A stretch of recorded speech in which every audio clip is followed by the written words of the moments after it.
Environmental Discovery Center.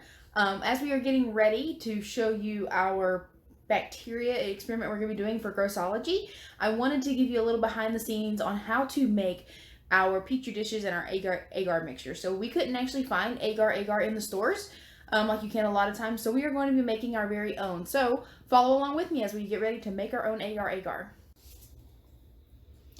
Alright guys, so as we get ready to make our own homemade agar, there's a few things that you're going to need.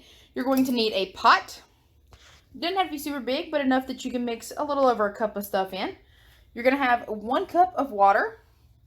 You're going to have a teaspoon of beef bouillon powder, a teaspoon of unflavored gelatin, and a teaspoon of sugar. To make it easier, I went ahead and separated all mine out. You can do however you need to. Also, you're going to need 2 dishes. The first work ones that has lids with them, but you're going to end up throwing these away because we want to make sure that the bacteria we're growing is not going to hurt us. So I'm just going to use these plastic bowls that I have, and then I'm going to cover them tightly with saran wrap so that they remain airtight once I'm done. So first things first is you're going to turn your eye on, and we want to boil our 1 cup of water. Shouldn't take too long for that cup to get going, so we're going to wait and let that cup of water, make sure it comes to a rapid boil, and then once it comes to our rapid boil, we'll move on to our next step. Alright guys, so we can see our water is starting to boil, so what we need to do now is we need to take our mixture here of our bouillon, our sugar, and our gelatin, and we want to dump everything in, and you want to stir it for about a minute or so until all of that stuff gets dissolved.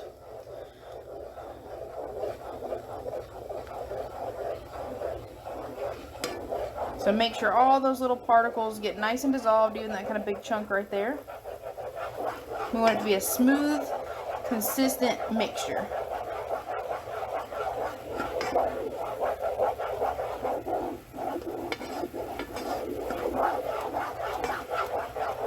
Alright, once you have got everything dissolved, you simply want to push it off the eye and let it sit to cool down for about 10 minutes. So we're going to let that cool. You don't want it to harden just yet, but you do want it to start to slightly cool off so it doesn't burn our bowls or melt them or anything like that.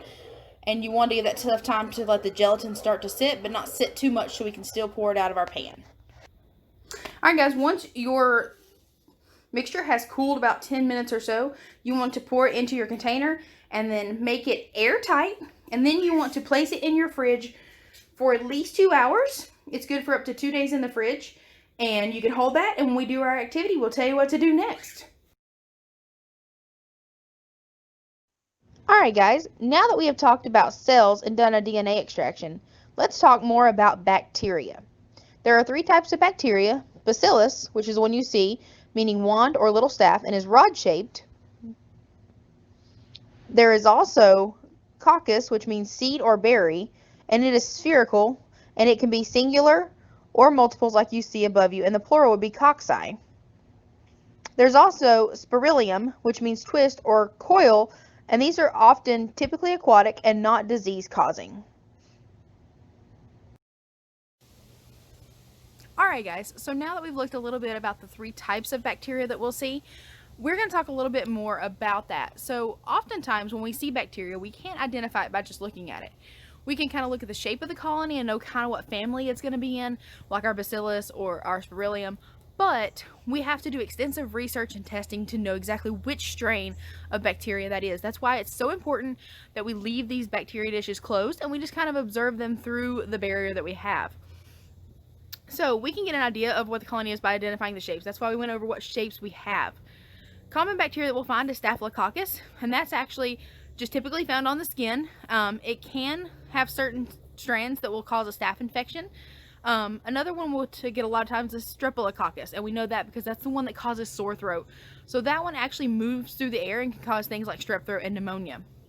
Bacillus anthracis is another big one, and that one's found in the soil, and a more common name for that one is anthrax. That one has actually been sent through the mail to harm people because it will cause lung and gastrointestinal issues. So it's kind of a dangerous one if you don't know what you're looking for.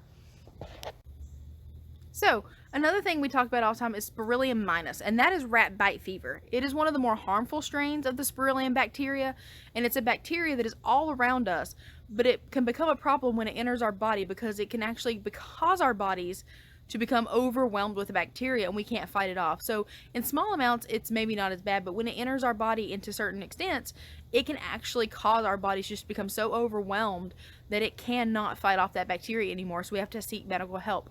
So we're going to take a look at this at the end of the week. So as we're preparing these dishes, like I say, you'll see how we do the scrapes and how we make sure that they're staying well. We want to make sure that we're being extremely careful. So put that on there, tightly secure the lid back on, and then we're going to talk about how to leave those sitting for a few days, but make sure that when we go to look at them, we leave them closed. It is very important that we do that. So be on the lookout. We'll try to share some pictures of these bacteria when we do our review at the end of the week so that we can look over these bacteria types together and hopefully identify what colonies we have. Once we've looked at it, it's also very important that we dispose of these bacteria at the end of the week properly, and we'll go over how to do that a little bit more when we reach that point. All right, guys, so let's get ready to do our experiment. So as you've seen in our previous video, we were not able to find agar, and we also didn't have petri dishes. We had to make do.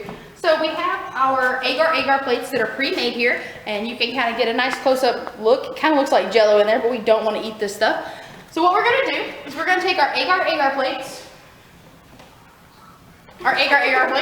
and some Q-tips, and we are going to go around your room or your home. So you can go to the bathroom, a car door, somebody's cell phone, a computer, whatever you want to do, and you want to take a cotton swab. Make sure your hands are clean before we touch them, and try not to touch the cotton ends, just in the center.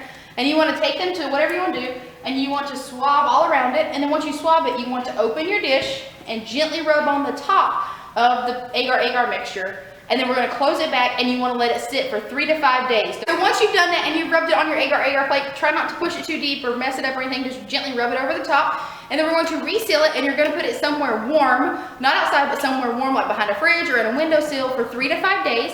And then make sure that we never open it because we're not sure what we are growing. So we want to make sure that we are staying safe. And then once we are done at the end of the week, we're going to take another look at it to just kind of see what we may have grown. All right, guys, so we're going to take our first one, and what are we going to wipe on here? We'll swab my phone. All right, so we're going to swab Taylor's phone. So make sure, like I said, we're not touching anything. And then we want to touch all over the phone because we think that we generally have really, really clean hands. Get on that button and around the ear really well. And then we want to take and just kind of rub it across the plate. Like I say, not poking down on it. And then we're going to take the back of the phone and rub it. And then we're going to take it down at the bottom here and rub it here as well. And then once we've done that, we want to dispose of that. And we want to tightly seal our plate again. And like I say, we're going to have these somewhere where we can leave them warm for 3 to 5 days. So we're going to set ours up in a windowsill. All right, so we're going to do 3 samples total. Sample 2, let's see what we can do. All right, so sample 2, we're going to do our doors. We're going to do the handle first. All right. And rubbing, like I say, very gently across the top. Then we're going to take the back side and we're going to rub the wooden part really well. Same thing. Then we're going to rub on the side we didn't use before. All right, once that's done, then we're going to seal it down. And we'll set it in our windowsill. Use your shoe. Okay. All right, so the next one we're going to do is we're going to do the shoe. All right, so start, we're going to take that off. We're going to do the inside first. Yeah. So then rub it across just like we did before. Then we're going to do the underside of the shoe because that's what walks on the ground. We probably don't ever think about cleaning our shoes. You might after this. All right, and then we're going to do it on the other side just like that and rub it around.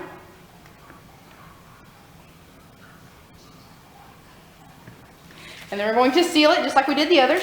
And now we're going to go find a nice warm place to let them sit for a few days. And we'll check on them at the end of the week.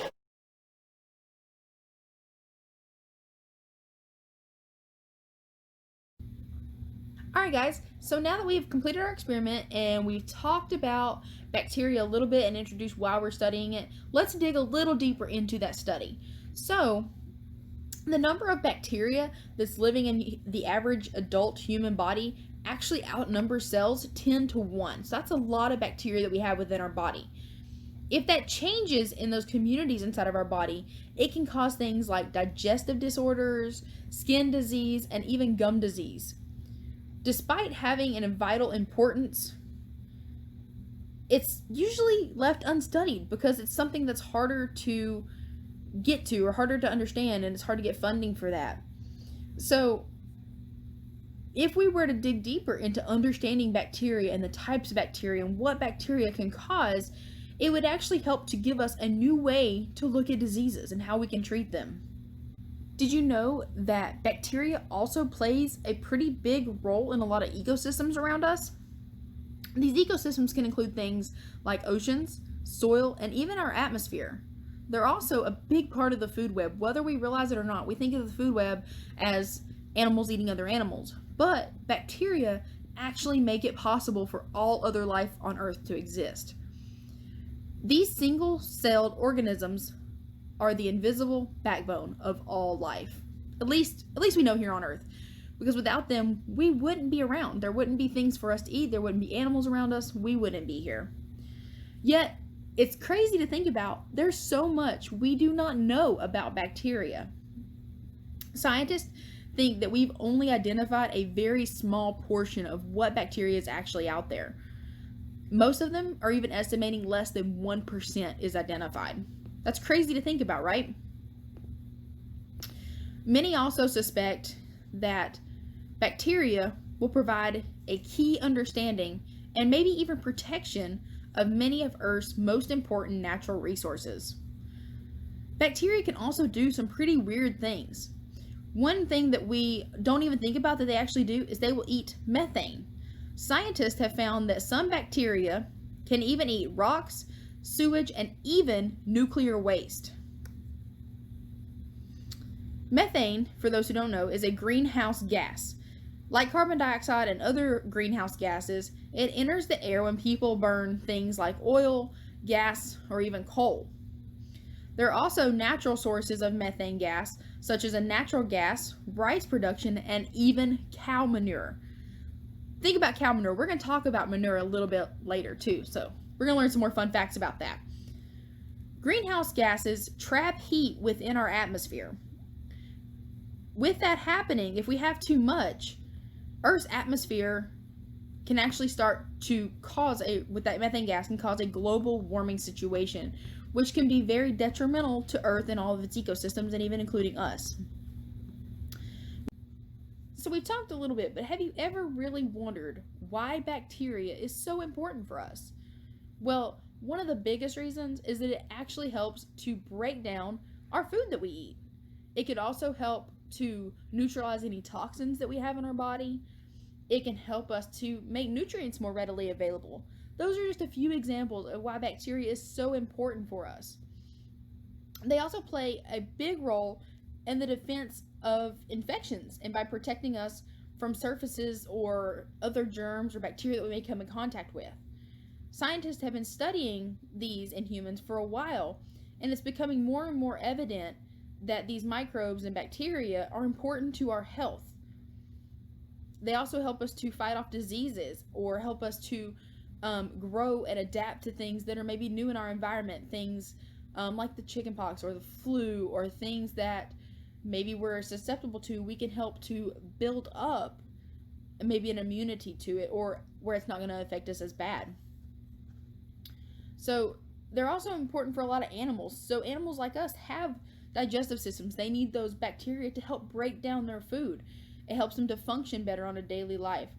Some of the most influential bacteria for life is often found in our soil, sediment, and our seas, like we talked about a little bit earlier. These bacteria can provide vital nutrients like nitrogen and phosphorus to plants, and they can also help to grow hormones that things need for life.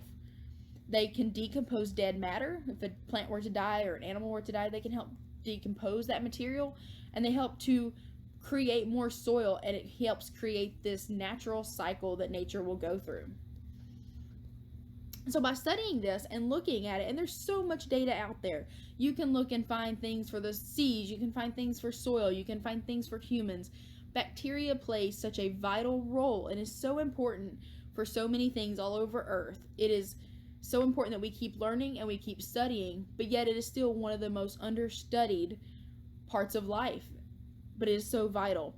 So think about that as we are going through our activities and as we study these at the end of the week. We want to think about, even though it's so tiny, it's sometimes even microscopic, but it has such a huge impact. So think about that as we're going through this.